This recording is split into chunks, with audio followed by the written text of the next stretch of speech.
Shalom, segala puji dan syukur kepada Tuhan Yesus. Hari ini saya ingin berkongsi firman Tuhan Yesus kepada sahabat sekalian, di mana hari ini mungkin ramai di antara kamu yang tanya, bagaimanakah saya boleh hidup secara suci hati? Ia adalah satu perkara yang amat penting untuk kita hidup secara suci, kerana di dalam Alkitab suci Tuhan menyatakan dalam firman-Nya, saya adalah Tuhan yang suci, maka kamu sebagai anak saya perlu hidup secara suci. Jadi di sini ada beberapa perkara yang kita boleh amalkan untuk kita hidup secara suci. Yang perkara yang pertama adalah, jika kita hendak hidup sebagai seorang yang suci, perkara pertama yang kita perlu melakukan adalah kita perlu menghadkan kebebasan yang berada dalam kehidupan kita. Kita perlu meletakkan satu limitasi ataupun kedisiplinan hidup untuk kita hidup secara suci.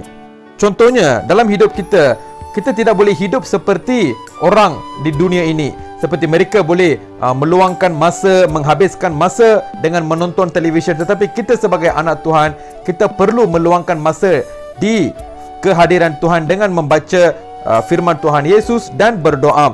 Di situ kita perlu mengorbankan kita punya tabiat menonton televisyen. Pada masa yang sama, kita juga tidak boleh keluar bersama-sama kawan-kawan, berkeliaran di luar. Tetapi kita perlu korban kita punya kawan dan semua perkara-perkara di dunia ini. Tetapi kita perlu memfokuskan masa kita di kehadiran Tuhan.